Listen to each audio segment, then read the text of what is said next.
Namaste and good evening to all of you.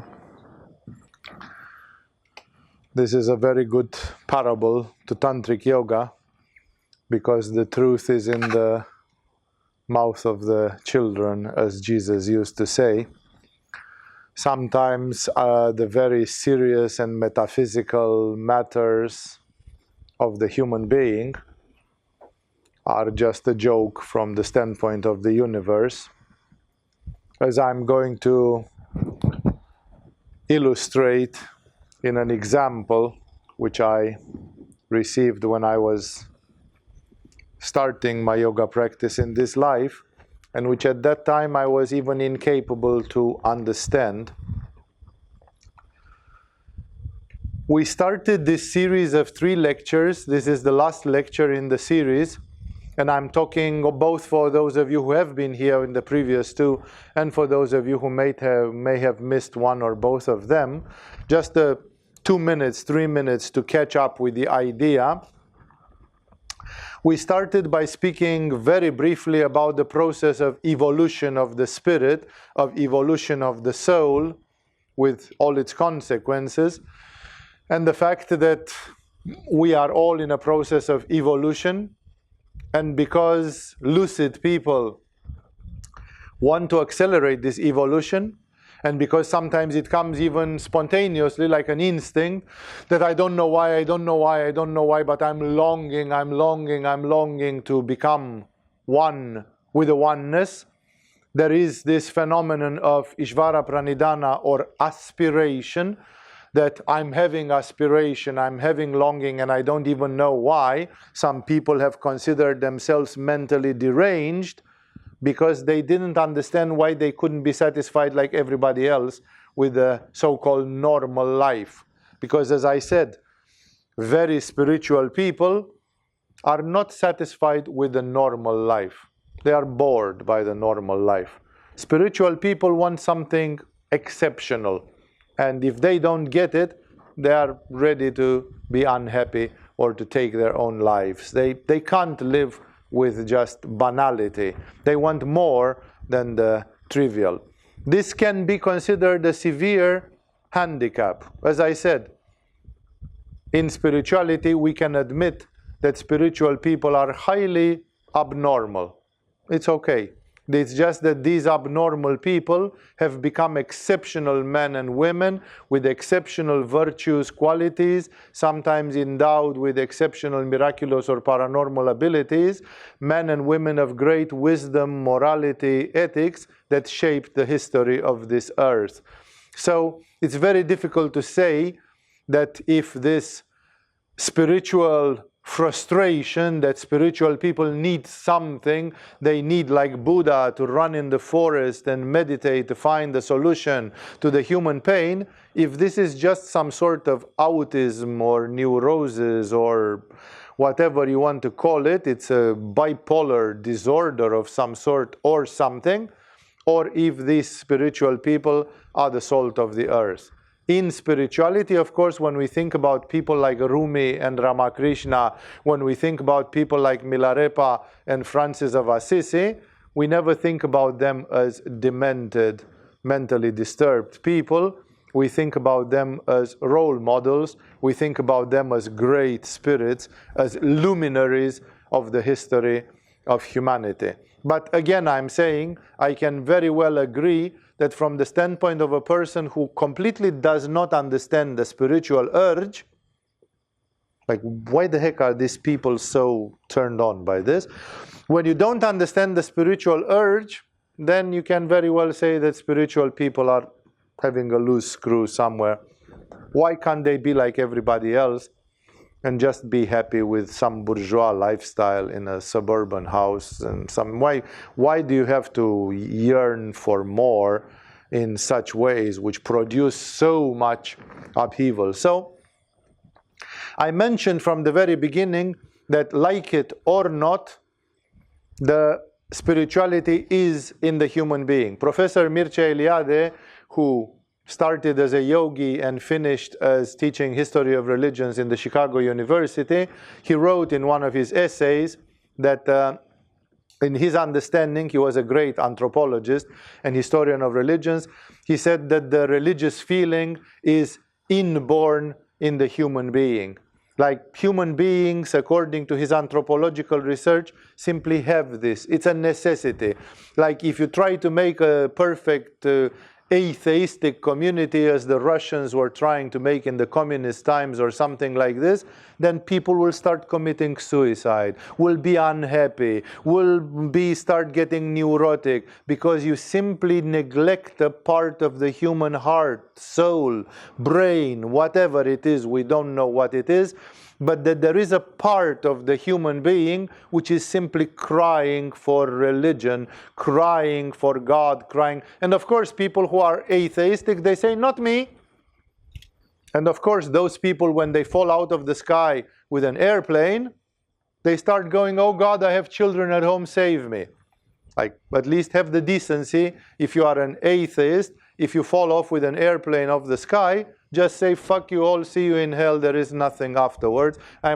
Nobody, when it comes to dying in an airplane crash, suddenly atheists become religious people, in the last minute. So what I'm trying to say here is very simple. Again, understood or not, the human being has this side, that in the human being there exists this search for the spiritual, for the transcendental, for the magical, for the supernatural, for the divine, for the universal, and for oneness. And this creates aspiration. In some of you, this aspiration is great, and therefore you do lots of spiritual practice because it's burning you. You wake up in the morning, and it's like you have not eaten for 100 days. You are starving for it, and then you start doing whatever you know you have to do. And for some people, this aspiration is more mild, like only once a week they remember that actually they are starving from a certain standpoint, and then they are ready to do something about that. Exactly as two people are not equal in intelligence or in emotional intelligence, exactly in the same way, two people are not the same in aspiration, in this longing. This aspiration, I concluded the first lecture by telling you that this aspiration is the one which produced yoga. It's easy to say, I'm a Buddhist. Now, many North Americans, because of some sympathy for the Dalai Lama, they go around and say, no, I'm not Christian anymore. And of course, I cannot say I'm a Jedi, because that's just a stupid science fiction movie, and so on. But I'm Buddhist. I like the Dalai Lama. I'm Buddhist. And are you trying to make efforts every day to quit samsara and go to nirvana? Because that's what Buddhism is. That's what Buddha said when he died. He said, monks, ceaselessly work for your enlightenment. Like, that's my last word for you. You have to reach nirvana. If you don't reach nirvana, you are lost. You flopped. You will be born in the next life, and if you have a good karma, you will meet another spiritual teacher, and maybe you will start practicing spirituality again. But what if not? As there are people who were spiritual in one life, and in the next life they were not so spiritual. The great Vivekananda of India, Ramakrishna later, his guru, said, I see that this man was one of the 7 rishis. One of the 7 rishis is a very, very, very big thing in Indian history and spirituality. And yet, until the age of 20-something, when Ramakrishna pushed him in samadhi, Vivekananda was a rationalist, an atheist, and he partly thought that Ramakrishna is a madman. He didn't understand. He got so irritated. He said, this God that you keep talking about, can you actually see it? Like, you madman. He was talking to his guru. He even called him crazy. He said, I think you are mentally deranged. About his own guru. And he said, this God that you can you see it? And Ramakrishna looked straight into his eyes and he said, I can see God better than I can see you now. But this still doesn't, yeah, but maybe you are schizophrenic and you are just seeing things, it's like, that doesn't mean anything ultimately. It's still a subjective thing. It doesn't prove anything objectively. No, all the great believers in this world, they didn't manage to demonstrate it. There's still 30% atheists in the world today. And the fact that Jesus said and Buddha did and Ramakrishna confirmed, they couldn't care less, because they themselves don't have any feeling about this. And so Ramakrishna said Vivekananda in his previous life was one of the 7 rishis, therefore an eminently spiritual person. And in this life in which we know him as Vivekananda, until the age of 25, he didn't even believe in God, or he was just provoked by Ramakrishna. He could feel that there is something, but he was more like irritated by Ramakrishna. He couldn't understand what this is. So that's why I say, even the fact Buddha said, monks, his own followers, his own Sangha, he said, if you die and you have not reached nirvana, then there is a theory that maybe in the next life you'll continue. But what if you don't, like Vivekananda of India? What if you simply have a very dense physical body, and because of this very dense muladharistic, materialistic physical body, you just get so engrossed in matter and its needs that you forget, and then you live 70 years in that body, and then when you die, you say, oh shucks, 2 lives ago, I was a spiritual person and I was supposed to continue in this one, but oops, I forgot and I wasted 70 years doing something else. There is not even a guarantee. Nobody can give you a guarantee that that will continue. And that's why Buddha said, monks, ceaselessly work. So it's like, if you are a Buddhist, if you say, I'm a Buddhist, do you have this feel? No, I like Buddhism because it's kind and ethical and compassionate. You are talking about crumbs fallen off the table. That's not Buddhism. Those are collaterals of Buddhism. They are collaterals of yoga as well. That it can fix your back. That it can do things for, I don't know what, in your health and body. That it can improve your relationship with your boss in your job, in the office where you work. Those are crumbs off the table. They are effects of yoga, but they are not the core of yoga. Exactly as there are effects in Buddhism that people are taught to be more ethical and more compassionate. But that's not what Buddhism is. Buddhism is the desperate attempt of Gautama Buddha to reach a solution to the human suffering by looking at life and seeing that life is full of pain and that sooner or later everybody is part of that pain. And he simply said, then life is a misery. Whoever invented this universe, and it's like it must be a sadistic divinity, because look, everybody ends in old age, disease, death, fear, and the essence of life seems to be pain eventually. Yeah, people have a bit of joy here and there, but then pain takes over, always. So that's why I say this aspiration, this longing, has motivated the true seekers to find solutions, to find methods for accelerating the evolution. And this is how last week we got to the point of talking about tantric yoga, because there are many methods. If you want to accelerate your evolution, it can be done in a Zen Buddhist monastery from Japan. It can be done in a Sufi dargah in Istanbul or in Konya, in Turkey, in today's Turkey. You can practice Sufi methods. It can be done in this Buddhist monastery right across the river. It can be done in a Christian hesychast monastery in Mount Athos or somewhere where you do everyday hours of the prayer of the heart. And there are at least 20 other types of places where you can do it. That means Agama is by far not the only method for accelerating your evolution. Of course, we think it's the greatest. That's why we dwell on it. Because if anybody would think there is something greater, then everybody will migrate that way. And therefore, we think it's great, but it's definitely not the only one.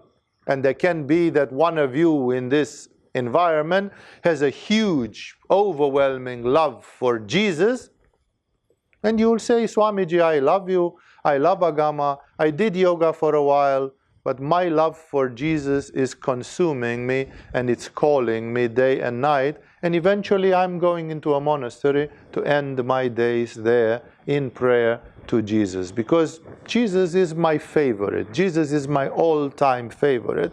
And every time when I think about Jesus, I'm melting and so on. Then Agama is just a temporary stage on your path to life. So Agama awakens many people because Agama has this extremely lucid and clear presentation and discrimination of things. But we have had many situations in which Agama pupils were considering different other methods of spiritual development due to the peculiarities and specificities of each individual. So last time we simply said, yes, there are many methods, and one of the methods, especially which is relevant for us here now, is the Tantric Yoga. And Tantric Yoga, the family of Tantric Yoga, there is Tibetan Tantric Yoga, Indian Tantric Yoga, all these forms of Tantric Yoga. I already made a long commentary last week showing to those who are here that it's not about sex. Always people, when they hear the word Tantric, they think it's something about sex. Sex is a total little niche in this huge environment of Tantra. I'm going to give you a few more quotes about that, like what it contains, because we were defining the main issue. The main issue, because I'm trying to explain to you what you can learn in the school, but I have to integrate it first of all in what Tantric Yoga is, and why do we think Tantric Yoga in general, and Agama in particular, is such a great thing, is so adequate to maybe become your path. Maybe you choose to accelerate your evolution via the methods of Tantric Yoga and via the methods of Agama. And as I said, this was the last idea which I emphasized on last week when I talked about this. It starts from an almost incomprehensible metaphysical thing which I compared with Jonathan Swift satire, political satire, that two political parties in Lilliput, in the kingdom of Lilliput, were quarreling if boiled eggs should be broken at the wide end or at the narrow end of the egg when you break them to eat them. So, like, insignificant, what would it matter? Just break the damn egg and eat it. Who cares you break it at the narrow end or at the broad end or all that? However, this little philosophical, metaphysical thing that we are talking about creates total different philosophy and lifestyle. That's what I want to make you aware of, that Tantric Yoga in general and Agama in particular is different. If you go to a Sufi dargah in Turkey, or if you go to a Buddhist monastery across the river, or if you go to a Christian monastery in Greece or wherever you find a fundamentalistic strong one, they will be very different as method. Your lifestyle in the next 10 years will be very different of the lifestyle you'd have if you'd stay in Agama. That's not because they are wrong or because Agama is wrong. It's simply because different philosophies, they create automatically a different approach. For example, in the ascetic, non-tantric forms of spirituality, there is the clear attitude that spirit is clearly preferable to matter, and that matter is more or less an enemy to your spiritual evolution. Spirit and matter are like oil and water. They don't mix with each other, and you can't. When spirit increases, materialism decreases, and when matter increases, spirit fades away. Which I'm telling you from the beginning, I mentioned it already in the end of the lecture last week, is not at all true according to Tantric Yoga. And this generates a storm of differences. For example, whoever is in an ascetic religion, like for example the Buddhist monks, which I mentioned already a couple of times, they would not confront themselves too much with the attractions of this world, which the Hindus call Maya and the Buddhists call samsara. Because as long as you have sensations and input from Maya or samsara, it produces attachment. For example, you get used to drink hot chocolate. You love hot chocolate. But then when you don't have hot chocolate, because one day you get poor, nobody gives you donations, you have no food, and then suddenly there is no hot chocolate. And then you are sitting to do your Laya Yoga meditation, and your mind goes, hot chocolate. The hot chocolate would be really great right now. Ah, hot chocolate. Yeah, if I just had some hot chocolate, I think I could meditate much better. And then your meditation is ruined because you are addicted to hot chocolate. Remember, people think it's not possible, but you can be addicted to anything, really, in this universe. Everything. Everything which gives you pleasure of one kind or another is an addiction. And sometimes that addiction is fierce, like the addiction to heroin or to cocaine or something. And sometimes that addiction is very underlying. You know, they say that, for example, marijuana does not cause addiction. Bullshit. I have in the school people who try to quit marijuana for 6 months and they cannot. If they try to say, I will not touch marijuana for 6 months, they are completely cold turkey. And they say, why? You know, because it's not a physical addiction. It's an addiction because marijuana makes you fly and you dream on Svadhisthana, endless dreams and so on. And you are addicted to that state of mind. And you are not used to live with. It's not a physiological addiction. But addiction is not only physiological, it's of many kinds. And that's why people can be addicted to a cigarette or to a hot chocolate, even non-physiologically. And therefore, the people who are coming from ascetic religions, they say, if you get used to hot chocolate, then when you try to meditate, let's suppose this is your last day on earth, and you have to go like this, and focus on Brahmarandra. And while you do your art of dying, you are still longing for hot chocolate. Basically, you are ruining your process of art of dying because of the damn chocolate. And then people like those, they say the one of the simple solutions for that is, for the next 20 years, you don't touch hot chocolate until you forget it completely. Like a weed which you don't put water on and then it withers. These are samskaras that can wither. If you have a samskara in your mind that you want sex or chocolate or whatever, you don't feed it for 30 years and then you even forget that that thing exists eventually. And thus, this is the policy of the non-tantric spirituality. To stay away from the tempting and beautiful things of the world, because they create neurotransmitters and whatever other mechanisms are there, and they produce one way or another an addiction. It's like people who say, don't give me honey, because then if one day I have no honey, I will suffer. In the tantric tradition, we think this statement is nonsense. It denotes stupidity. But in ascetic religion, everything in ascetic spirituality is based on that. If you don't want to be tortured by a desire, you should starve that desire and kill that desire until you forget about it. And then you won't be disturbed by that desire. An old monk who did not have sex for the last 50 years, theoretically has no more sexual desire.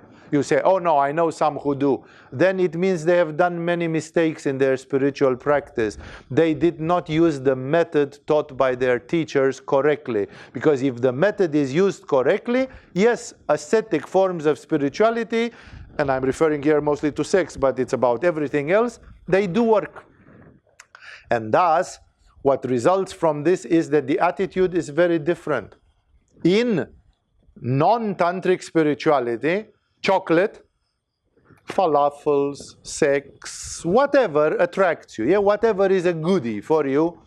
In non-tantric spirituality, all these goodies, let's use chocolate as a metaphor, they are coming from samsara and they keep you hooked to samsara.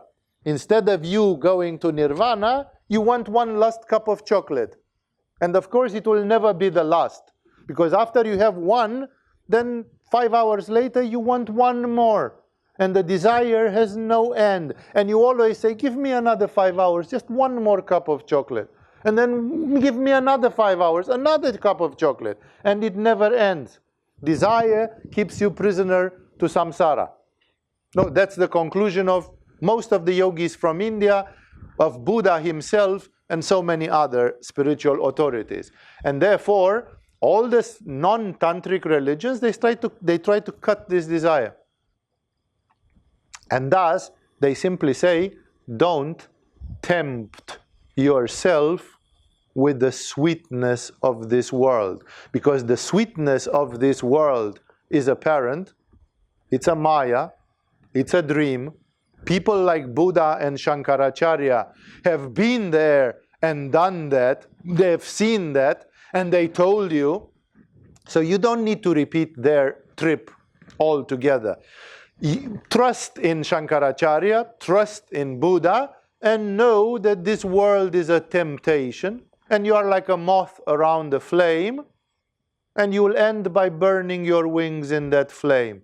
You will try and try and try to live the glamour and the fata morgana of this world, and one day you will be 85 years old and lie down to die and discover you have done nothing real with your life. You've just run in circles like a fly around a candle, like a butterfly around a candle, because you didn't, it was all desire, and you thought that if you fulfill that desire, you are done. But then another desire came, because desire itself is without end. Therefore, the actual thing is to better cut the desire completely. So, therefore, they would say, no hot chocolate in our monastery. In our monastery, the monks drink water and eat rice. Why? So that they should not have any addiction to food. If you go to a Vipassana retreat in a Buddhist monastery, even when you go eating in the kitchen, they say a prayer before the meal. And they say, may this food, which now that the Farangs are coming to retreats, it's a bit more posh. But 50 years ago, it was really, really pathetic food. Really, really scarce food, so that it was very Spartan.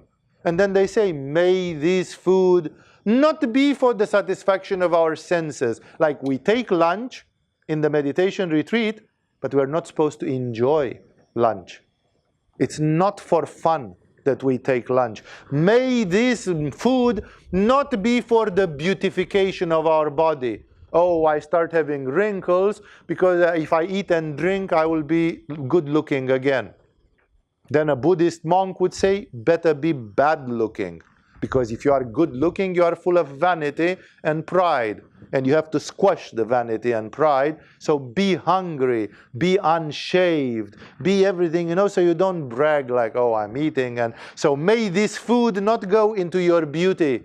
May this food go into your brain cells so you can meditate better. So they have a prayer where they say, may this food not be for our beautification and vanity and useless physical activities and this, and may this food be just for sustaining the life in this body and for continuing the meditation and the quest of the spiritual. Even the food is like, as insignificant, as sort of undelicious or unattractive as possible. Because everything which comes from samsara and is delicious will produce attachment. This is the view in most of the forms of spirituality, which are non-tantric. You are going, don't pretend you didn't know it, because all the religion of this world is repressive, Spartan, stoic, ascetic, tough. And you think, I disagree with that. You disagree, but that's what spirituality was on the face of this earth 95% of the time. More than 95% of the people who practiced the way to the infinite on this planet have practiced it in repressive, ascetic, tough ways. Because this is the obvious, direct way. And then you may be lucky, or maybe you are unlucky if you don't understand it correctly, that you are in a tantric school and you find out that there is a secret, narrow path which is for the other 5% and which seems to go the other way around. Like a tantric mentality would say, I drink hot chocolate, or I eat a falafel, I have sex, whatever it is, I watch some beautiful art or something, And when I eat this hot chocolate, I don't know, my nerve cells are connecting. There is a lot of endorphins in my brain, or serotonin, or dopamine, or something. And I'm just like having an orgasm. Yeehaw, hot chocolate. Nom, nom, nom, nom. And it gets you addicted. Nah, fuck it. I don't care if it gets me addicted. It's hot chocolate and I love it. You know, it brings me a state of happiness. And any tantric says, how does happiness happen in the physical world? Like this happiness which I feel, if indeed, as Swami said in the other lecture, if this nature is the goddess, is Shakti, is the universal mother, then it means inside every atom, inside my body, inside everything, there is God. And if there is God, God is defined in India as Satchitananda, the third part of this equation. Ananda, Ananda means ecstasy, bliss. The reality of God is always blissful. And therefore, if I get to understand this, I'm going to have bliss. I'm going to have ecstasy. So therefore, if I drink hot chocolate, the hot chocolate contains in it a pleasure. And that pleasure is a little bit of the big pleasure. Like this universe has the pleasure of Shiva and Shakti making love to each other. And out of that there are sparks and droplets. Hot chocolate, a beautiful sunset, relationships with friends and dear people, moments of enthusiasm and joy, and other things. And each one of those is a little droplet from the great joy. And that's why a tantric person will not stay away from hot chocolate.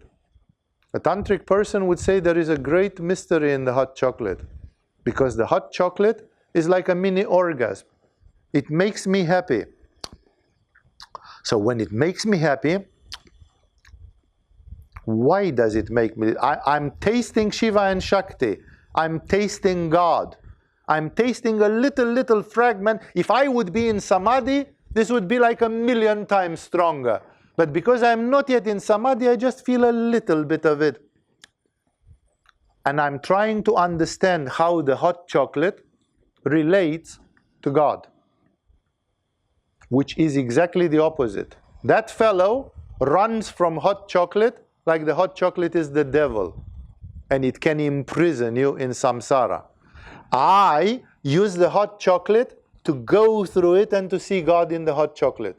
The hot chocolate becomes an instrument of discovering God by not just simply drinking it unconsciously and getting addicted in a neural way, but drinking it consciously and trying to identify what it is. Awareness or lack of awareness makes, of course, the whole difference.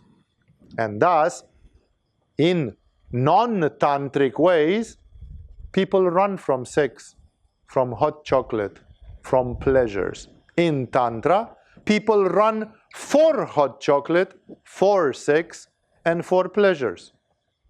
And if any one of you here would become suddenly cynical, you will just have a sarcastic laughter on your face and says, how convenient then to be tantric, right? Like those guys, at least we know that they do serious spiritual work because they slap their wrist all day long. And we know that they are honest.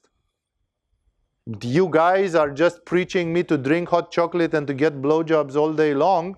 Like, where is the heroism in that? Where is the quest? Isn't it cheating? Isn't it just a very intelligent excuse? Well, if it is an excuse, then everybody who practices tantric yoga is fucked. It's as simple as that. Because that stands for a principle in tantric yoga. That in tantric yoga you don't run away from samsara, but you go through samsara. And that produces a huge difference. It's a different lifestyle. Tantrics live a different lifestyle than ascetics. No? It's like, I have seen ascetic people who, all these people, for example, in a monastery that I quoted, in a Buddhist monastery, theoretically, they don't eat solid food after 12 o'clock at noon. I had tantric teachers in my life. They made love for 3 hours, and after 3 hours they came to a pot of mashed potatoes and I don't know what, and they ate for another hour. And when other people were like, whoa, you know, it's like you are like Gargantua and Pantagruel, you know, it's like this is a gargantuan, you know. That guy said those who work hard and sublime a lot of sexual energy, they also eat a lot and so on, you know. It's like it's a different philosophy of life. You are in the body, in the life, living intensely, subliming energy intensely. The differences can continue endlessly. The first thing which came to my mind just now is that we encountered ascetic people from Indian environment. They would be horrified by women having their menstruation. When women have their menstruation, is the ultimate boogeyman. You have to hide them in a room for 3 days and so on. In tantric yoga, there are texts which describe that men perform oral sex on menstruating women and drink their blood like Dracula. You know, not for the same purpose as Dracula, because it's not their jugular vein, but I'm just making a ridiculous comparison just to create the shock of it. So tantric people say menstrual blood, low energies, bring them on. No, I thrive on low energies. It's a completely topsy-turvy philosophy between non-tantric and tantric. That's why it's not really possible too much to be tantric and non-tantric at the same time. It's simply a philosophy by which you live. It's a lifestyle, and the goals are different. I will explain that to you in a second.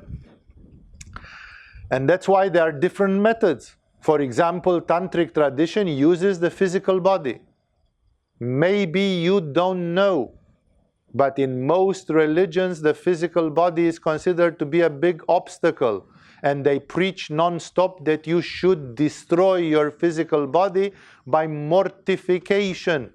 Don't feed it, don't sleep, don't do this, don't do that. So your physical body moves around like a zombie, and you are like 50% out of your body most of the time. That's how most spirituality works, by destroying the physical body. This philosophy is very strange, because it's not the full truth, and I'm going to come back to this story with the truth. What is the truth? Why one is used and why both of them are right eventually? What's the relationship between them? But in religion, the body is not really used. For example, there is a mild use of the body in Sufism, where they do the zikr or where they do the dervish dance, and there is a mild use of the body in the hesychast Eastern Christianity, where they do the prayer of the heart and then they use some breathing and touching some points in the body while they do the prayer. And those methods have been controversial. For example, the Catholic Church does not accept the method of the prayer of the heart now, because there are councils of religion and so on, and everybody tries to be politically correct and kind of tolerant. But 100 years ago, the main trend Catholic Church did not accept the idea that if you breathe in a certain way, you can accelerate your spiritual evolution. Because breathing in a certain way is part of the flesh, and the target is the creator of the universe, which is not part of this creation. So how can you even conceive that by doing something with this piece of flesh, you can actually reach God? Because God is not from the realm of this piece of flesh. This piece of flesh has no way to reach God. So the mere idea that by putting your body in a position or breathing in a way can make you help reach God is like a blasphemy. Like the body, with a few notable exceptions which I just mentioned, the body is not used. You are going to say, what about Hatha Yoga? Dear friends, Hatha Yoga is part of the Tantric Yoga. And the people who are honest in India and they don't do Tantric Yoga, they also don't do Hatha Yoga. If you go to the Ramakrishna Vedanta mission, Ramakrishna Vivekananda Vedanta mission in Calcutta, where they teach Vedanta, not Tantric Yoga, and you ask them, you guys are a reputed spiritual institution, there are many crooked Hatha Yoga teachers out there who just do gymnastics or stretching or calisthenics or aerobics or whatever they do. If I learned some Hatha Yoga, I would learn to learn it from you because you guys have a solid reputation. And the answer is, sorry, but we don't teach Hatha Yoga. Is it just an omission? By omission? No, we don't teach Hatha Yoga, they say, because we think that Hatha Yoga can be detrimental to your spiritual development. Not only that they are not interested in it, they think it will harm your spiritual development. Then how comes that other yogis in India do tons of Hatha Yoga? They belong to a different lineage, to a different philosophy. Hatha Yoga was brought to the world in the 6th, 7th century by Matsyendra and Goraksha, who were both of them Nat yogis, the first Nat yogis in history from the Nat Sampradaya, and they were part of the Tantric Yoga. They came with Hatha Yoga, Kundalini Yoga, Laya Yoga, and all these Tantric forms of yoga. So remember, Hatha Yoga is specifically Tantric, and it is one of our bitter objections in Agama, that people throughout India and other places, they do Hatha Yoga, but they did not change their philosophy. Their philosophy is still Vedantic, but they want to do Hatha Yoga. Then listen to Ramakrishna Vivekananda Institute. Hatha Yoga, if you are not Tantric, can be detrimental to your, because the purpose of Hatha Yoga is to make your body strong, vital. But ascetics who live in a Christian monastery, they don't need a strong, vital body, because a strong, vital body asks for food, sleep, sex, and other things which those people don't even want to hear about. Therefore, realize there is a huge rift in the spiritual world, and that's why there are different methods. Only Tantric Yoga uses the body, because Tantric Yoga thinks that this is the tip of the iceberg. This is the visible part of God. Ramakrishna said, if you cannot see God in human beings, then why do you hope that you can see God in animals or in statues made of stone? God is mostly manifested in the human being. As terrible as the human being seems to be, nevertheless, God is mostly manifest visibly in the human beings. That's Tantra. That's a Tantric mentality. And thus, working with the physical body, working with energy, what we do in Agama most of the time, this work with prana and energy, that's typically Tantric. For example, Patanjali says you have to calm down the mind. But he doesn't say that if you calm down the prana, the mind will calm down consequently. He doesn't say that. That's Tantric Yoga. Patanjali directly addresses the mind. Doesn't speak about this wonderful instrument, which is the energy, which is mysterious until today. Working with emotions. As you know, in most religions, people have no emotions. Most of the Buddhist monks, if they are honest, they are like this. And you tell them, you are an idiot. You are the greatest man I've ever seen. Like it's part of their cultural heritage that they should feel no emotion whatsoever.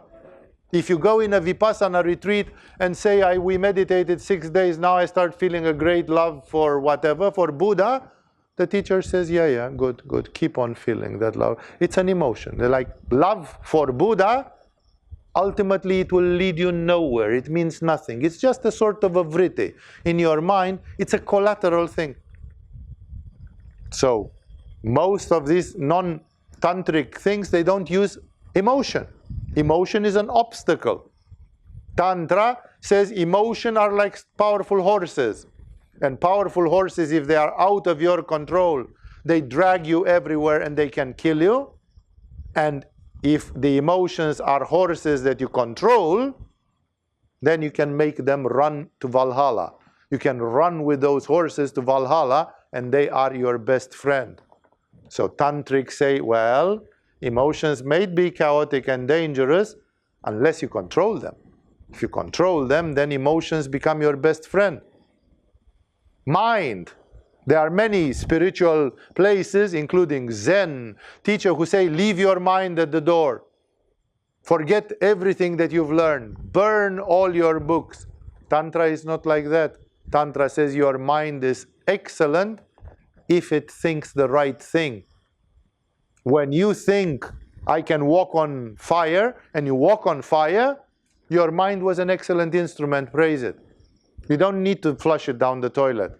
The problem is that most people watch too much television and crap, and their mind is full of crap. And when they think stupid things all the time. 90% of the time, the mind is full of ridiculous thoughts. And then they say, then maybe it would be better if you just drop it completely, No mind is better than a crap mind. But a strong, disciplined, purified mind is a great ally. So that's the challenge. Don't think that the tantric method is just more pleasant. You are confronted with a body, but that body is posing problems. You are confronted with the energy, but that energy has to be controlled and sublimed. You are confronted with emotions, and that makes you look more alive. But those emotions have to be sublimed and controlled, not to be chaotic and just a mess. You are allowing thoughts and mental activity and the use of intelligence and philosophy and so on, but that has to be guided along a constructive path. And thus, wherever there is a difference, there is a different challenge as well. I wanted you to understand the spirit of Tantric Yoga, because Tantric Yoga has this very different path, but this path is full of challenges. If you don't have sex, you don't have sex. It may be difficult for a while, and then if you don't do it for 30 years, you may as well forget about it. If you do sex, you say, aha, you are having some fun. But if you want to do sex in a spiritual way, it has to be done in the tantric way. And that's not easy. Most people who try to have tantric sex, they say, oops, my brahmacharya is not working, and that's what we're talking about. The monks, their challenge is to stay away from sex. The tantrics also have a challenge, because they are not just allowed to have sex. They have to have it in a specific way. That way is not easy, and it doesn't come naturally. And therefore, the tantrics will have challenges in educating themselves for a tantric brahmacharya. So it's not that Tantra is more easy. It might even be more challenging in some ways, but it puts the challenge somewhere else. The challenge is not the same for those as for those practitioners. That makes a difference. It depends where you want to have the challenge in your life and in your spiritual practice. And thus, it's very important to understand that this difference between what is spirit and what is matter, what is Shiva and what is Shakti, what is Purusha and what is Prakriti, is very important. It's very important. Because you take your decision, you take your pick, and then you have to live your life according to that philosophy, consistent with that philosophy. And that's why the tantric methods system is different in so many ways, but no less spiritual, no less focused, just different. And the lifestyle philosophy, the different goals are different. Just before I conclude, I am saying that the tantric view is actually the holistic view. And because it takes into account Shiva and Shakti, Brahman and Maya, Nirvana and Samsara, spirit and matter. It's the totality. It doesn't leave the other one outside. And because of this, this is the right angle. Tantra, actually, and it may sound arrogantly because I say it and I'm in it, and of course it could be tendentious, but that's what we stand for. Tantra is God's truth. The Tantric Yoga is the full truth, the whole truth, and nothing but the truth. The other approach is actually a trumped-up approach which has a very great pedagogical value. Osho Rajneesh, in that time he called himself Bhagwan Sri Rajneesh, he had a lecture in which he explained the function of the white lies in spirituality. He said, let's consider samsara as this yoga hall. All of us are born in this yoga hall and lived our whole life in this yoga hall. This yoga hall is our universe, like a bird in a cage. Outside there is nirvana, the kingdom of God, or whatever you want to call it. And we may talk about it like there is something out there, but nobody has been out there, and there is a bit of a fear, because out there things can be dangerous and different. And then one person manages to get out. And that's like Buddha. Buddha manages to step out. He discovers what is out there, and then he comes back and he says, I have great tidings for you guys. Out there is totally amazing compared. This sucks so much. You should see how great is out there. And he is kind of tempting you and I to follow him. Come and I will show you how to get outside. If you do what I did, you can follow in my footsteps and you can go outside. And many people say, shall I? Shall I not? I'm still afraid a little. Yeah, it's very tempting what he says. But what if he is trying to bullshit me? And this and that. And I'm having this back and forth thing, which everybody has with gurus, teachers, like, was Jesus right? Should you listen to Jesus 100% or what? No, you don't know. Even people, there are very few people who said, yes, I've taken my decision. Jesus is God for me. Boom, I'm going according to that. 100%, 110%. I don't hold back at all. No? And therefore, people have doubts. And then Rajneesh, in his lecture, he said, I can use a dirty trick. I can light some cloth in the corner. There are some papers. And when it starts burning, I scream to all of you, fire, fire, get out. The hall is on fire. And then you're just going to run through the door like a bunch of sheep. And then suddenly you find yourself outside. You discover that the fire was not really real. It was a scary thing, but not the big thing. But meanwhile, you are out. And then it's a little bit, it reminds me of another Chinese way of looking upon things. And he says, when you will be out, you will tell thank you to me because I lied to you to get you out. Like, I'm allowed to manipulate you like a mother. The child says, I won't take the medicine because it's bitter. And the mom says, I'll give it to you with honey. It will be so delicious, take it. The child says, still it was a baby, no? But the child is grateful that the medicine worked and it got healed.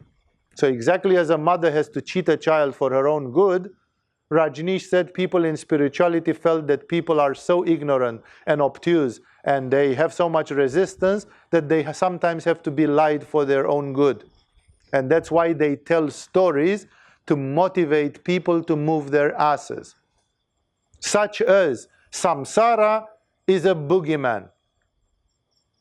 You'll be surprised, but in the Tibetan Tantric Yoga, Vajrayana brand of Buddhism, they say, ultimately, when you meditate according to the methods of Anuttara Yoga Tantra, you discover that samsara is nirvana and nirvana is samsara. In a world of Buddhism, that sounds like madness, because the whole theory of Buddha is based on the fact that you should get out of samsara and find nirvana. And then some idiot from Tibet is telling me that samsara is nirvana and nirvana is, like, what does it mean? Enlightenment is equal with non-enlightenment and non-enlightenment doesn't mean anything. Then why is there value in nirvana? Why does Buddha say, seek for nirvana? When nirvana is samsara, I'm in samsara already, which means I'm in nirvana already. What are you talking about? Then I shouldn't meditate even 1 minute from today on, because samsara is nirvana and I am in samsara already. And therefore, technically speaking, I am in nirvana. So there is no spiritual effort. Close agama. Switch off the electricity, burn down the yoga halls, go home. There's nothing to be done. No, because why should you bother to stand on your head? Maybe, again, it's good for your lower back or something, but for the big things, samsara is nirvana. This sounds crazy. It's a total revolution. This is the tantric angle of these things, and they make no sense. And that's why the tantric yoga needs to be understood correctly. There is this parable, which I heard when I was young, as I told you, and in which two people, a heavy-duty ascetic, like an Indian sadhu dressed in orange, and a poet, a bohemian, a vagabond of India, they sleep under the same tree in the night. And in the morning they discover that the tree was an altar of some tribal culture, and that there was a deity presiding on that altar. And the deity appears to them, and he says, because you accidentally slept under this tree, this is a very auspicious circumstance for you, and therefore I'm told by the gods that I can answer one question. So you have a question, ask me and I'll give you an answer from the gods directly. Like the real deal, the truth. And the ascetic immediately asks, how long time till I will be permanently settled in nirvana? And the god, the deity of the place, consults, goes, comes back and says, the gods told me to tell you that there is still 6 lifetimes to go. And the ascetic says, 6 lifetimes? Like 6 times more to be born and to do all these spiritual efforts? Like I thought I would be done in this life by now. And now it's 6 more to go. He's a bit of, whoa, And then the bohemian guy, he says, I don't know what to ask, but if you ask that, let me ask. It would be interesting for me to know by comparison, because I know I'm not a spiritual practitioner. And he says, how much for me? At which the deity says, look at this tree, my son. As many leaves as there are in this tree, like there's thousands of leaves, as many leaves as there are in this tree, so many lives you still have to live before you reach samsara, before you reach nirvana. No? At which the young man, this bohemian negligent man, says, great, there's thousands of lifetimes for me to have fun on this earth until that day is coming. Like he doesn't contemplate he's going to do meditation or vegetarianism or, he's not doing anything. He just has a great life. No? And then a voice booms out of the atmosphere and he says, actually, you are free right now. This metaphor is the metaphor of the tantric path. Because on the tantric path, there is nothing to be afraid that you will be. Samsara is nirvana. So what if you are going to be around here 6,000 more lifetimes? The ascetics have created a polarity. Exactly like you have a mad dog behind you, and if you stop, the dog will bite your ass. And then you have to run, because the devil is behind you and you are going to lose your soul. In Tantra, there is no devil, there is no dog, there is no nothing. And then you are just thinking about things in another way. Again, I'm not saying that there are not demonic forces. I'm not saying that there is no darkness. I'm not saying that there is no pain, because those things obviously exist. But I'm saying that for the tantric philosophy, they belong somewhere else. You are not in a fight or in a struggle or in a constant fear that, oh my God, what am I going to do about this? This metaphor illustrates precisely this, that the tantric mentality is the actual truth. When you get enlightened, where do you go? What comes next? Like Buddha ran away and ran away and ran away, and then he meditated and then he reached that blessed nirvana one night. And then what? He just sat on his big Buddha ass for another 45 years, and he spoke to people, and he ate food, and he crept near a tree, and he slept. He was just a human being who was enlightened, but he had to live in this world. He couldn't get out of the Maya, of the samsara, or of the Shakti. Nobody gets out of the world of Shakti. There is no place to go. Even when you reach enlightenment, you are still in this world, and you have to cope with it. You have to live in it by its rules. Enlightened people, except some very anecdotal, extreme examples, they don't fly through the air. Buddha was not flying through the air. Oh, it's too far for me to walk from here to New Delhi, so you guys walk, I'll catch up with you. I have a magic carpet, and you'll see you in New Delhi. No? He walked with the other people. He drank water. He ate food. The Thai medical system says that one day he ate too much food and he got constipated. And then a famous Thai doctor gave him a laxative, a purge, no, so that he could release his bowels. Buddha himself could have constipation, like you and I. No, it's like you don't go anywhere. That's why Aurobindo said, if you cannot, actually it was Swami Ram first who said it, that if you cannot reach enlightenment here and now, then where is enlightenment? What do you think? What is the kingdom of heaven? It's some hippie trip that you smoked marijuana or ate some mushrooms and you are going into some colorful artificial paradise which is somewhere. You're here. Even if you get enlightened tonight, tomorrow you'll still be here.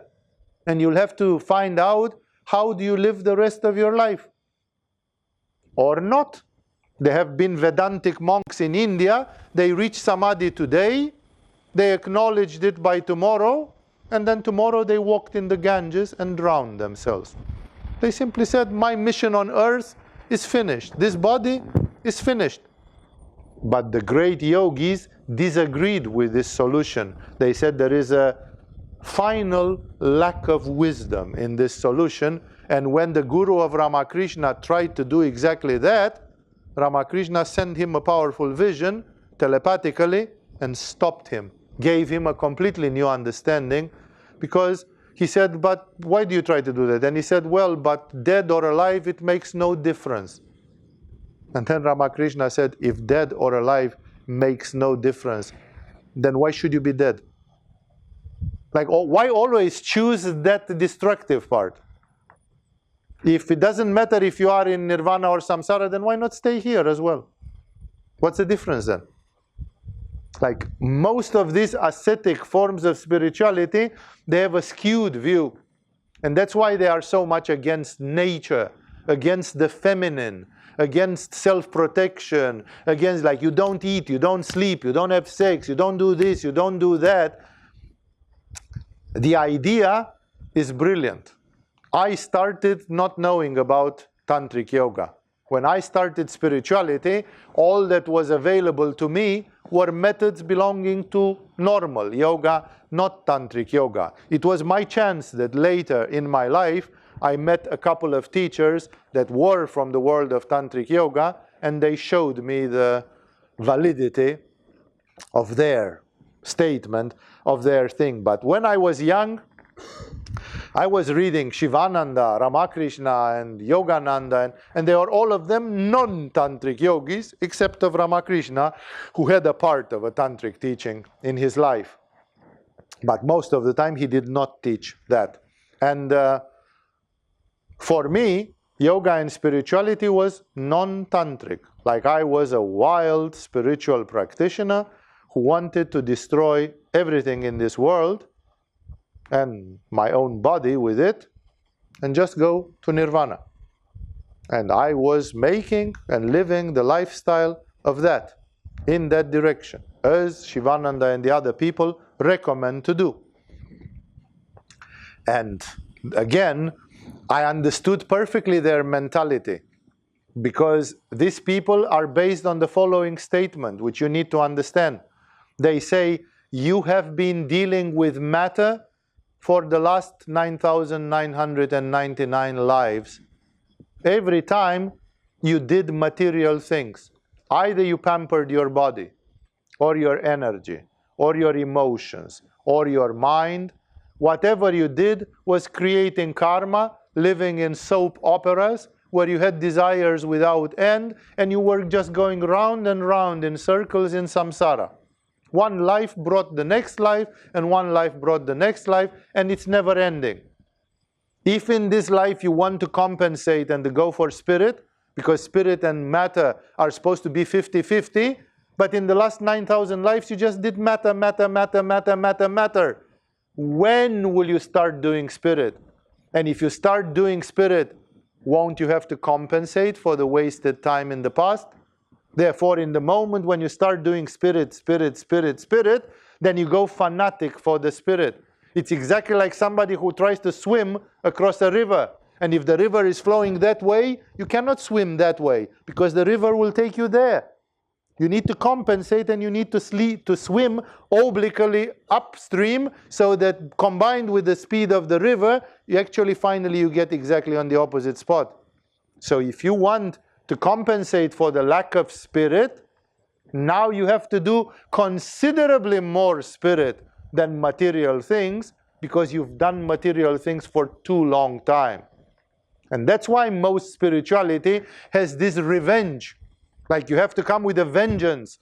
Finally, when you caught God by the ankle of his foot, then you have to do spirituality exceedingly, because you have to compensate for a lot of lost and wasted time in your previous lives. This is how non-tantric spirituality thinks, and they are justified in their own way.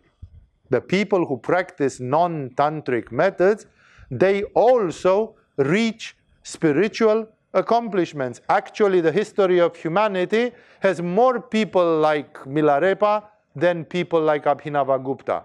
More people like the ascetics than the asceticism is more frequent. And this, which I'm preaching to you today, is the rare one, the unusual one, the one which is like, whoa, there is also a different path, which is highly unusual. And that's why, again, I'm saying the truth of the matter is that the divine reality is here. Now, Sri Aurobindo said, I'm not trying to get to any kingdom of heaven. The kingdom of heaven comes down here. I am here and now in the kingdom of heaven. It's not somewhere. It's here and now. This is the tantric mentality. And that's why, because this is actually the right angle. The reality seen from the standpoint of the divine consciousness is that Shiva and Shakti are the two halves of reality. They are divine, and you have to find your way through this wonderful dance of Shiva and Shakti, the love-making of the masculine and the feminine, of spirit and matter. And because of this, this is the integral spirituality. This is the holistic spirituality. Then there have been emerging even some hybrid forms in which even ascetic religion has borrowed things from tantric yoga. For example, karma yoga, which is very famous in India. In karma yoga, it says that you have to do selfless service and create merit. Why? If the world is a maya, what does it matter that 3,000 children die of starvation or 2,900 because I did karma yoga? What difference is if I change the dream? A better dream, a worse dream, what difference will it make? It's a dream anyway. So let the world go to hell if it wants. It's like, what does it matter? That would be pure Vedanta. In the moment when you do karma yoga, it's a bit of Tantra to it. Because karma yoga basically says, do some selfless service like Krishna teaches. Krishna teaches fight a war for a good cause. Do the right work of God, because somehow it will matter. Does it matter if somebody tries to improve the world of samsara? Isn't samsara a lost cause anyway? Isn't samsara who improves on samsara? And what effect will it have if you improve on samsara? Samsara is shit anyway. So why should you even bother? Then there would be no karma yoga. Karma yoga is a sort of a twisted thing, because karma yoga says if you do something in this world, it will have spiritual impact. Really? Then it means that this world does have spiritual impact, which means this world is divine. It's not just a boogeyman. The same thing is about bhakti yoga and religions. That you love God, like what if I have an emotion towards God or not? I could go like in Vipassana retreats and so on. Any emotion is just a useless vritti of the mind. Then why do the Christian mystics say that if you love God with all your heart, with all your soul, with all your might, it comes from Judaism, that's Jesus quoted it from the old Judaic tradition, that is very valuable and it will take you to the right place. What importance does it have that I have yearning for God? This yearning is just an empty word. It means a sort of a psycho-mental emotion, need, movement, which is an illusion. If it's an illusion, why does it matter? So in Bhakti Yoga, because Bhakti Yoga says not all the emotions are bad. When you are jealous, when you are angry, when you are full of envy, when you are wrathful, when you are like this, when you are like that, those are shit emotions and you should not have them for 1 second in your mind. But if you love God and if you feel abnegation and surrender, that's good. So some emotions are suddenly accepted and some emotions are pariah, they are bad. That's not complete tantric yoga. But that's bhakti yoga, in which some part of the tantric yoga has been taken, like they discovered if we can make human beings to have this emotion, this emotion, this emotion, then that will help them to reach enlightenment. And then they do it. So, in this world, remember that the conclusion is, I could go so much more, but I want to conclude this with the Agama Yoga practices. The conclusion is that tantric yoga from a metaphysical standpoint is God's truth. All the other methods, with all due respect, because I myself have felt what it is to be in some other methods, they are white lies. They create a false boogeyman in which you are told if you don't do this, you will get lost in samsara and never save your soul. So better do it quickly, do something quickly. Does it work? Amazingly. It worked for me. When I knew only about these things, I was so motivated, so driven, because of this artificial conflict created in which there was the dark side and the good side. The dark side of the force and the bright side of the force. Don't go for the dark side of the force. Tantra says it's an artificial distinction. It's a totally artificial distinction. But to make the long story short, therefore, the holistic truth is the tantric truth, and that's why we think that tantric yoga is a very privileged path. Well, in this tantric yoga, I could say so many more things. That's why the tantrics care about the body and the manifestation. In Tantra, there is sacred architecture, like proportions. The famous story from the Greek philosophy with a golden number, that if you build a temple and if it is built in the proportions of the number pi or of the golden number or something, then it attracts a good energy in it. And if you just build carelessly like an idiot, say, oh, let's have it 3 meters by 6 meters. If you are an architect, that sounds good. Why shouldn't you have this 3 meters by 6 meters? But if you are an initiate in sacred astrology, says, no, no, no, no, no, no. The length has to be 1.619 of the breadth, and then this perimeter will suddenly bring a good energy in it. If you don't believe in what's happening in this world and you say it's all a dream, then you wouldn't care. But if you do, then it matters. Even the yoga halls of Agama, they are built according to certain proportions. And we had people coming from outside Agama who didn't know anything about this, and who are great teachers and very sensitive people in spirituality. And in the moment when they entered some of our yoga halls, they stopped in the beginning and they just went like this, like, whoa, like what's happening in this yoga hall?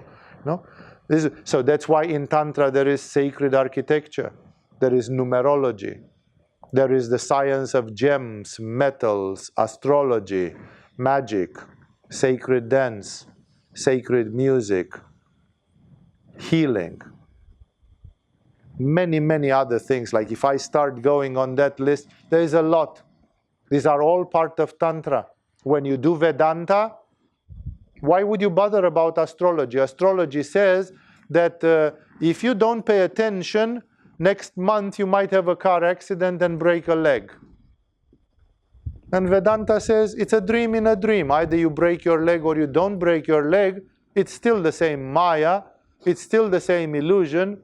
So the fact that you have a dream in which you break your leg and you have a dream in which you don't break your leg, what's the difference? Why should you bother learning astrology so you tell me something about what's going to happen in the dream?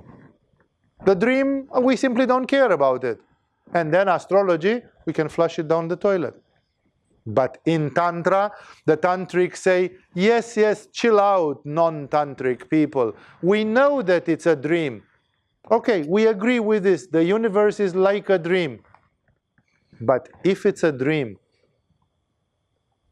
why does it need to be a nightmare? Like, okay, we agree on this. We give you this thing. The universe is like a dream. And it could be a nice dream or a bad dream. Why should we be masochistic and choose the bad dream? Like, why? Because the others say, if you make the dream too nice, then you will forget that it is a dream, and you'll get stuck in the dream, and you'll want to stay in the dream. So better we make the dream really unpleasant, and constantly you want to get out of the dream. For example, Gurdjieff had a method of putting his disciples to incredible hard work. Like if he took people who are writers, academic people, and he gave them a shovel and made them dig ditches in the yard of his ashram in Fontainebleau, near Paris. And imagine university professors and writers and actresses and so on, they were digging ditches until they got blisters. And when they finished, he said, dig a ditch here 3 meters long, 2 meters. They did. Then he said, make it double. I forgot to tell you, it should be 6 meters. They doubled it up. Then he said, I forgot to tell you, it's not the right position. It should be 4 meters that way. So cover it and dig another one there. And people, they ask him, why do you do this? You're like, are you trying to fuck people up? And he said, no. I'm trying to get them desperate of being in this body and in this life so that they should get an urge to set themselves free. They should be so miserable in this life that all their desire when they lie down in bed would be, I want this to be over, I want this to be over, please take me out of here, this is unbearable. It's a method, it works, it's a nasty method. And therefore all the ascetic forms of spirituality, they try to make you live in a nightmare so that you want to get out of it, that you detest this world, your body. For example, Christian monks, they had the discipline, if possible, never to wash their body. I've lived in their environment. The serious ones, not these ones which you see in public. The hardcore ones. And at maximum, they had the permission to wash their body once a year. What do you get from this? Your body stinks. It's dirty. And you feel very disgusted about it. So if suddenly you pee and you feel like you would like to masturbate a little bit because you touched your dick, it smells horrible. It's like you have a feeling of such disgust that you say, no, forget, I'll vomit if I'll start masturbating now. And then you give it up. It's a method to make you sick and tired of your body, so you go beyond your body. This has been used for thousands of years, and not only in Christianity. In almost every single major religion, there is this practice of mortification, of punishing the flesh, so that you go beyond it. Because unfortunately, people learn more in pain than in pleasure.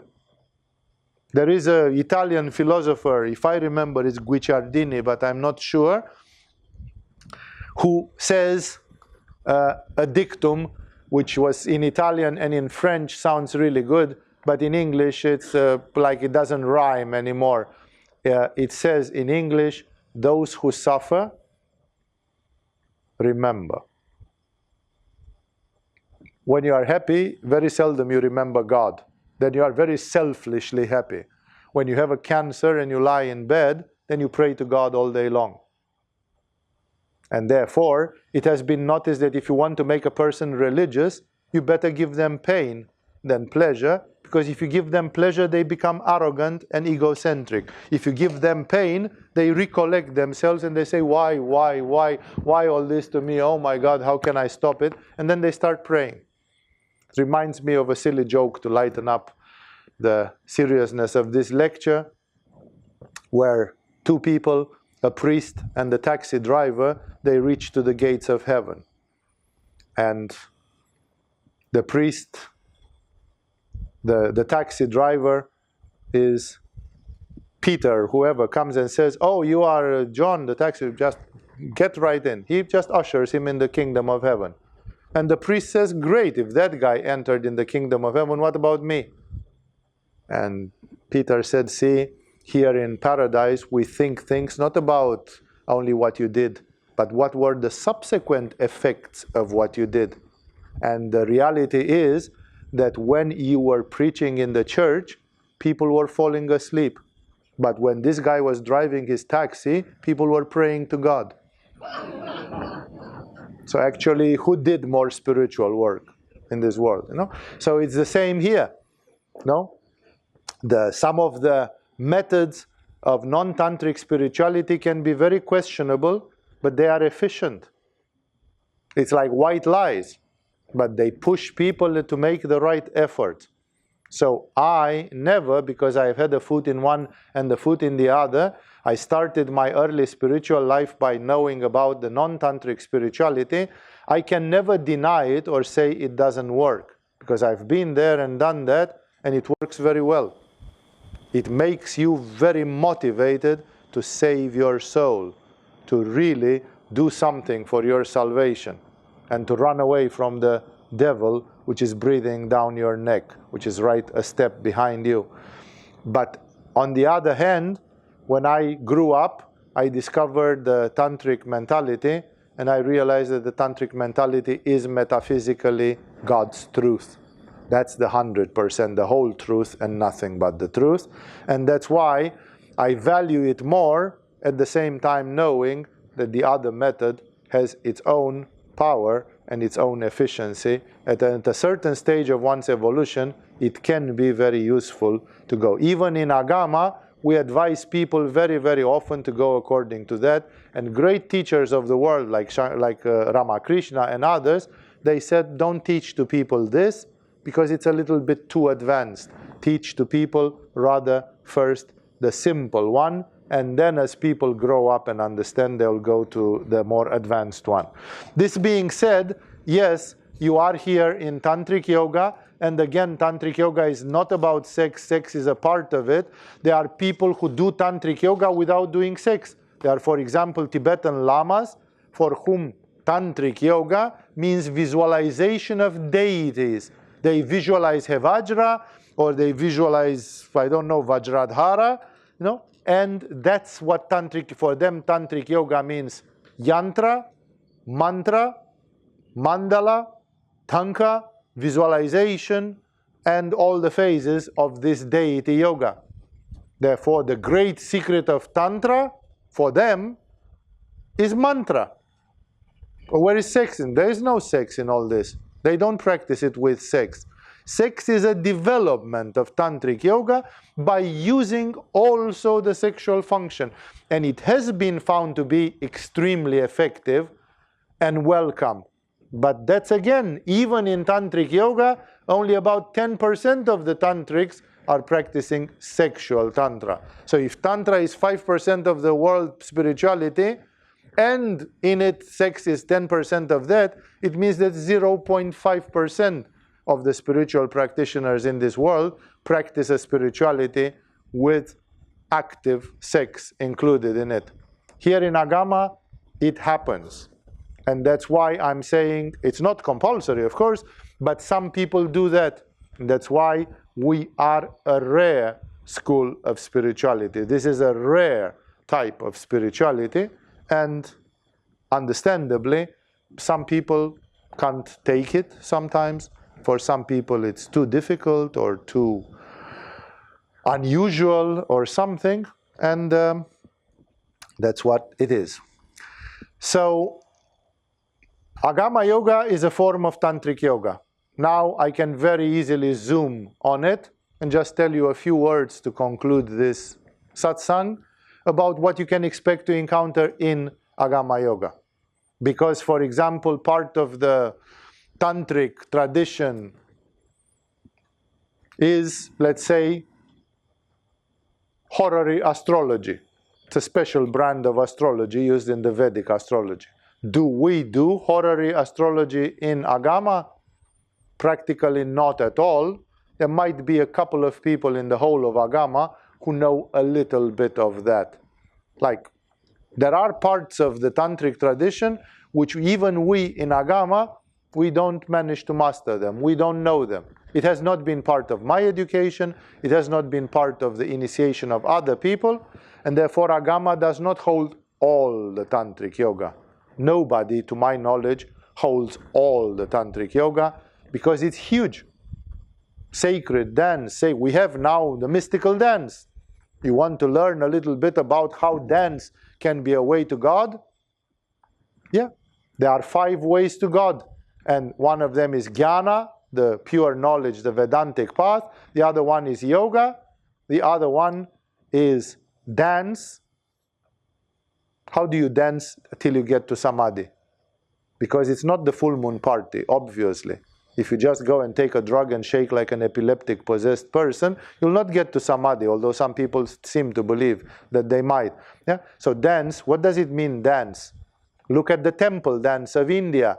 There have been women who danced for 30 years to learn to become one with the goddesses and with the gods. So there is a dance which is sacred, temple dance, which takes you to samadhi. Music, almost forgotten. All the ragas, all the drupad, all the meaning of the ancient music is forgotten. And last but not least, grammar. Now that puts the cherry on top of the cake. How the heck are you going to get enlightened by practicing grammar? Like, for most of you in the school, grammar was one of the most pain in the ass things that you had to study in your grades in school. How is that producing a state of samadhi? Of course, they are not talking about the grammar which you studied in school. There is a special section of the Sanskrit language in Tantra about the phonemic emanation and things like that, which explain how phonemes, mantras, tattvas, energies, and other things are connected, and how by using them intelligently you can actually reach to states of superconsciousness. So it's possible. So that's why I said Tantra is many things, and in Agama here are a few things which we do. First of all, the very word Agama was suggested by one of my gurus from India, Shankar Baba, because when I spoke with him and I described the yoga which I was teaching and so on, he said, that is Tantric Yoga, but if you call it Tantric Yoga, everybody will think that you are just dealing with sex and sem, because people, that's what they think Tantric means. So he said, we have to give the scholarly thing. This is Agamic Yoga, Agama Yoga, so you should call your school Agama Yoga. Because Shankar Baba was a very, very respected spiritual master, I meditated on it, I saw it fitted with my Dharma, with my understanding, and this is how this school became, while I was in India, it became called Agama Yoga. So Agama is the name of the tradition of Tantra. There are 64 tantric texts which are called the 64 Agamas. The word Agama is just a smart name for Tantra, and that's why these Agamas, they are the primary sources and authorities on yoga methods and instructions in spirituality. Most of the yoga performed today is based on Agamas. Like if I teach you Paschimottanasana comes from Geranda Samhita and from Shiva Samhita and Hatha Yoga Pradipika. And those three aforementioned texts, they are Tantras, they are Agamas, they are part of the tradition. So Agama it means what is based on the tradition of the Agamas. It's a collection of Sanskrit scriptures as texts, and there exist Shaiva Agamas, Vaishnava Agamas, Shakti Agamas, and Abhinavagupta, who is one of our great role models, one of the great masters praised in this school, called the Agamas divine speech that forms the life of the other means of spirit. Like the very way of thinking spiritually is formed by the Agamas.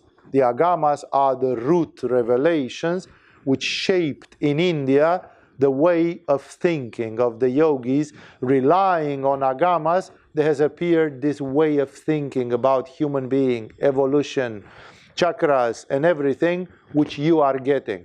You are getting the light of the Agamas. It's the Agamas which create this cocoon, this understanding of yoga. It's based on it. So our school has a very big name, and in this big name of Agama Yoga, you will encounter things such as, first of all, the Nat Sampradaya of Matsyendra and Goraksha. About 15 centuries ago, two big yogis in Bengal, in the eastern part of India, they invented Hatha Yoga.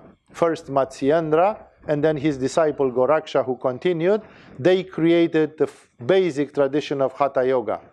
Hatha Yoga is what you learn here in Agama. It's not a gymnastic or a stretching or something. It's a mystical tradition in which the body is used for spiritual purposes. People say, but Swamiji, you said 2 lectures ago that when Alexander the Great went to India, they were gymnosophists, yogis who did philosophical gymnastics.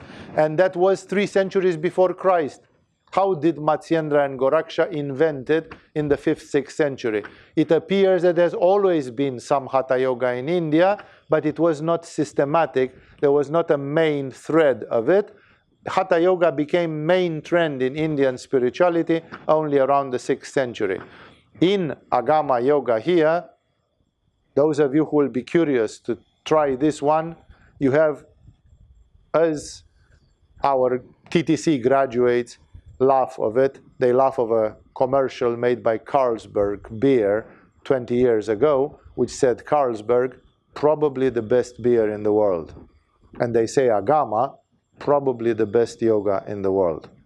Because I'm telling it to you straight without any infatuation, this form of Hatha Yoga and Kundalini Yoga and Laya Yoga, this combination of body work that you learn here, it's very rare to find today on the face of the earth. A few schools still preserve the traditional Hatha Yoga, and this is the Hatha Yoga where you really learn how to use the body to produce states of consciousness. You can feel love because you put your body in Bhujangasana. This is the magic of it, that our body has the potential to cause compassion, wisdom, arousing of the third eye, love, courage, and pretty much anything we want. And it can also curb and cut off the emotions which disturb us. Like when I am too confused, I do my Uddiyana Bandhas, I do my Nauli, and a change will happen. And thus, this is the essence of the Hatha Yoga tradition. And here in Agama, you have the best of it. Our Hatha Yoga, our Kundalini Yoga, they are of top-notch quality. Top-notch quality. And it's a challenge. I just throw the glove and I say, pick up the challenge. Just do it, and then show me that you know something which works better, faster, more clearly, in terms of Hatha Yoga, Kundalini Yoga, and all those methods. That's why this is the first thing which we do here. It has many relevances to alchemy, diet, the use of herbs. We integrate with it the use of homeopathic medicine. The healing part of Agama, which is very strong and very good, is also very much part of this. And thus, this part of the Agama curriculum, of the Agama teachings, is outstanding, and many of you who have tried it, they know where it goes. The second pillar of what we do in Agama is the tantric part of the Kaula tradition, which is the Shakta, the Shaktism of India, the Shakti-oriented Tantra, which is the discovery of the feminine, the worship of the feminine, the transfiguration of the feminine. This is the tradition which uses the Mahavidyas, the tradition of the goddesses of India, which is a very symbolic system which comes from the from the Indian side of the Himalayas. It's a Himalayan, northern Indian tradition. It's understanding the feminine nature, the feminine energy, understanding the whole universe as a manifestation of Shakti. And here you have sexual practices, sexual yoga, Tantra, but also more the mystical than the mechanical aspect of this. Like in most Tantra books of today, Tantra is some sort of airport sex. It's some sort of Kama Sutra that you are bourgeois and bored of your sexual bourgeois relationships, and then we teach you how to have sex in a kinky position, or how to light a candle before you do sex and make Om, and then you just fuck like a rabbit, and that's supposed to be Tantra. No? And so on. So Tantra is relegated today to just a sort of exactly as Hatha Yoga has become a gymnastics. Some people think that Tantra means a sort of mechanical thing of sex where you just do some tricks to light a candle and use a crystal rod, or I don't know, do this, and that's supposed to change the nature of... It's bollocks, you know, that's simply nonsense. And there is a spiritual and magical sexuality. There are dimensions of spirituality and magic into this, and this tradition is also fully developed in Agama and practiced by people. Therefore, people interested in the feminine nature as well as in the deity yoga and all these other aspects of the tantric tradition with mantras and yantras and all that, that's where you find it in the Agama Yoga. Then the third pillar of Agama Yoga here is the practice and the sharing of the highest metaphysical tradition that India has produced. And I dare to make the statement that, to my knowledge, this is the highest metaphysical tradition that the world has ever produced. I don't know what has happened 25,000 years ago when there was no written history. If there existed some mysterious civilization in Atlantis or in Hyperborea, which was having a more advanced mystical metaphysical system. Those have disappeared to our knowledge. But in what is known in the last 4,000 or 5,000 years of human history which is known, to my knowledge there is nothing which comes close to what is called Trika or Kashmiri Shaivism. This is the top mysticism of India, and many people say of the world, the top product of the Indian mysticism. This is therefore the core philosophical tradition, metaphysical, of Agama Yoga. Ultimately, anybody who wants to say, how does Swami think about, how do the advanced teachers in Agama Yoga think, like what is their philosophy about this? Then you should join a workshop on Kashmiri Shaivism. We have a beginning workshop because this we teach after years of yoga, but we have created a workshop and a study group for people who are very gifted and want to have an early start with this. And you can see for yourselves what it is. There is one coming up in February, and then you are going to see if I am telling you tall tales or if Kashmiri Shaivism actually does and is what I'm telling you that it is. And that's why the vision of Agama school is non-dualistic, like that of the Kashmiri Shaivism, which is a very big thing to say, but I can't even explain it. it takes me about 2 hours of lecture to explain non-dualism in the Kashmiri Shaivism workshop, so I won't even start right now. And even our very friendly related sister school that is Hridaya Yoga, is also practicing, also is based on the core of the Kashmiri Shaivism and Trika teachings. And that's why when you want to find out what our cherry on top of the cake is, like where is the place where people most often go in Samadhi? Where is the place where people open their crown chakra and they experience the peak experiences, as they are called in psychology today? It's in Kashmiri Shaivism. That's the top place. So that's an amazing place. I can only speak in the highest metaphors and praises about that.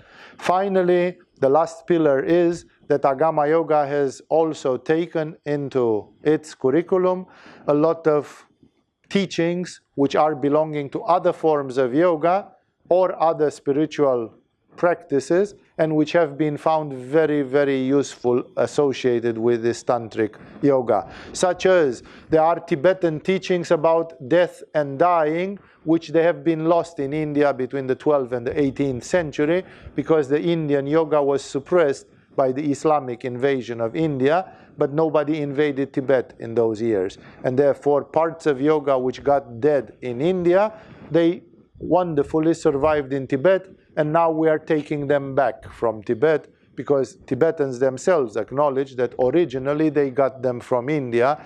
So for example, some of the yogas which you learn in the art of dying, Pova, in the Kala Chakra Tantra, the yoga of Shambhala and connecting with the king of the world from Shambhala, the yoga of the 5 elements and of the Dhyani Buddhas and other such things, they are not strictly from any of the 3 before mentioned lineages in India, but they come from outside India. They once upon a time were in India, and because of it's the 21st century and we could get those initiations and we could learn those things and practice them, then now they are back in yoga. A typical example of a lower order, but still which gives this, is the Oshava diet and the macrobiotic, things about yin and yang, which we teach in the first level. There is nothing left in modern yoga about yin food or yang food or ha food or ta food or that. It's lost. Because the yogis ate khichdi all day long, rice and dal, and that was a balanced yang food, and they thought if we stay like this, we don't need to bother about this. Everything seems to be working fine. Today, you guys are going to whatever restaurant you are going around, and you are eating all sorts of heteroclitic and wonderful hybrid foods, and they have totally different effects. And most of the modern food makes you very yin, and therefore this has become a necessity in the 20th century. But that did not exist in yoga. Unfortunately, there was a Japanese man who rediscovered it, called Giorgio Shava, who called it macrobiotics. And macrobiotics, when I was young in yoga in this life, it got re-imported in yoga. Some of my teachers pointed it to me. I practiced it. I did the diets of Giorgio Shava. I saw that yoga works much better with those diets when you do them and so on. And then I made my pupils do it. And today, everybody in Agama, or at least a vast percentage of people in Agama, occasionally do macrobiotic diets, number 7 diets, and others. It's not from yoga. So this is the 4th pillar in Agama, that we have technology which is re-imported in modern yoga because it became relevant. Even technologies like the Hridaya technology of Ramana Maharishi, which is again not a traditional yoga thing, or other methods, prayer and other devotional methods, they have been re-imported and we use them very successfully. So in this way, Agama is not just a fanatic school based on one thing, but it's a pretty universal school of yoga, because it even uses teachings which are strictly not from yoga, but they work perfectly well together with the yoga practice, and that's a characteristic of this. And that's why, as I wrote here in the conclusion of my paper here, ultimately, when you look at Agama like this, you see that the truth is one. There cannot be two fundamental truths. There is just one, the absolute truth, and there is no higher religion than the truth. The actual religion is the truth. Everybody is in search of the truth. Albert Einstein said that even the scientists are religious because they try to find the truth. They try to find it in a peculiar way, but they still try to find the truth. Some Buddha tried to find the truth by closing his eyes and sitting cross-legged, and Niels Bohr tried to find the truth in his own way. Everybody is still trying to find the truth. And that's why various religions give to this truth their own names, but it is strictly impossible for there to be more than one thing in this world which is absolute and infinite. If Buddhism talks about something which is absolute and infinite, and Christianity talks about something which is absolute and infinite, it can be only the same thing, because there cannot be two things which are absolute and infinite. And therefore, the same one is that all the schools of spirituality talk about is the same, just describe differences. And because of this understanding, Agama Yoga is generally open to the teachings of any legitimate tradition. Remember this word legitimate, because we have an open mind. When I was in India, I saw a calendar, a day calendar, in which one of the pages it had this quote. It says, if you want your mind to be open, make sure your brain is not falling out of your skull. You know, like an open mind doesn't mean to be brain dead or brainless, as some people who say, yeah, but you have to be open, we are all one, and everything is one, and yeah, you are right, and you are right, and maybe you are right, or everything is wonderful. And that's bullshit. Yeah? That's simply becoming really stupid. Yeah? The fact that there is a universal truth, it doesn't mean that everything which has been taught and said is truth. There are traditions which are not legitimate. I always give this one. There was a sect called the Temple of the Sun, which perished through its own hand in 1995 in Switzerland, where a number of people, about 100, they reacted to a comet which was passing by the Earth, the Hale-Bopp comet, and they did two things. They cut off their own testicles, and then they committed suicide, thinking that if you have testicles, the aliens won't take you to their paradise. They don't like testicles for a mysterious reason. But if before committing suicide you cut off your testicles and then you commit suicide at the right minute, then your soul will go on a spaceship with some aliens and you will live forever with some alien galactic civilization. That's not a legitimate religion. That's bullshit, and it deserves to be flushed down the toilet. So that's why I say not everything, like Agama is not open to all sorts of New Age forms of madness. There's a lot of collective hysteria in this so-called New Age spirituality. But when it is the real deal that withstood the test of history and makes sense and dovetails with the world spirituality, then we in Agama are open towards that. That also makes a great characteristic of this school, which people like so much. Because of these pearls that I mentioned for you, we think that Agama Yoga is a real good form of Tantric Yoga. It's a real successful Tantric Yoga. There are people who study Kashmiri Shaivism, but in Kashmiri Shaivism there is nothing for healing diseases. No, we have the brother of one of our senior students. He is a Buddhist monk. Serious. He's been 15 years in Buddhist monasteries meditating, 3 times he was close to his death because of disease. He has some immune system problems, and he was about to die because of his own immune system. He should have come to Hatha Yoga. No? Because in Hatha Yoga, if you do Hatha Yoga every day, you don't die because of your own immune system. So in my opinion, Agama is better, because besides the fact that it gives you how to meditate on Sahasrara, it also teaches you how to balance your immune system and how to activate your Manipura chakra and how to activate your heart chakra and how to do this. And so that's why I say this mixture, which I listed for you, is quite unique, because we have the Hatha Yoga and the physical parts, we have the sexual yogas, we have the mysticism of the Shakti worship, we have the Kashmiri Shaivism, which is the top metaphysical teaching, and at the same time being open to Tibetan yoga and to other top forms of practice. This makes that Agama is quite special. For those who discover it, for those who make an effort to take some workshops, to take some courses and see what the atmosphere is and what the language is like, what the clarity is, then they discover, and that's why we have people who have been in Agama Yoga for the last 15 years.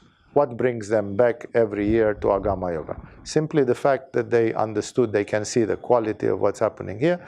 And again, it doesn't mean that if you don't stay in Agama Yoga, you are stupid and you didn't manage to see the quality. Maybe it doesn't resonate with everybody. Maybe it's for some people and not for some. It is said in mysticism in general that gurus tend to attract around them people who are somehow similar with their own way of thinking and with their own psychological temperament. So it can be very possible that people who like Agama Yoga, they are my kind of people, my type of people. And if you are attracted to Agama Yoga, maybe you are my type of person, or somehow you resonate with something in me. And other people who completely think like, oh, this Swami Vivekananda, he does not work too much on emotions or then they go somewhere else where people do work on their emotions or whatever they do. And that's why it's not an absolute thing for me to say that, hey, Agama über alles, Agama is the top thing in the world. But for us here, it is an amazing path, structure together, part of the rare tantric yoga, and you can learn some things which definitely you cannot learn in many places in this world. In this way, in this series of 3 lectures, I started from your basic motivation, aspiration that you have, and then, because aspiration makes you do spiritual practice, I described to you what spiritual practice we are part of, tantric yoga, and what exactly is the kind of spiritual practice that we do in this school. If you want to investigate more, come to Q&A on Tuesdays, ask me questions. I'll be happy to answer to those questions, to go more in detail, if anybody needs to go more in details of this. With this, we have finished this series of lectures. I'm still split about what I want to start next week, because right now I feel that I want to reiterate and to speak about the value of the heart chakra and the values of the heart chakra in spiritual development, because this is very much overlooked and it's one of the places where people have lots of missing parts, missing qualities, and I feel that I would like to give you one impulse in this spring, in this year, in this early time of 2018. Also, next, in a few weeks from now, we are celebrating Mahashivaratri, which is again a thing which related to the heart and with Bhakti Yoga a lot. There is going to be a short Bhakti Yoga retreat for those of you who want to go and play with your heart chakra a little bit. And that's why my intention at this point is to give you a survey, to give you an account of what exactly, from the perspective of Agama Yoga, what does the heart chakra do and what does it bring to you in spiritual practice. But let's see if that is confirmed through my consecration, if that's what I need to do. With this, we have finished for tonight. Thank you all for being patient and listening to my descriptions of a long and convoluted spiritual path. I hope it brought some clarity in your minds, in your lives. If you'll have questions, ask me those questions. With this, we have finished for tonight.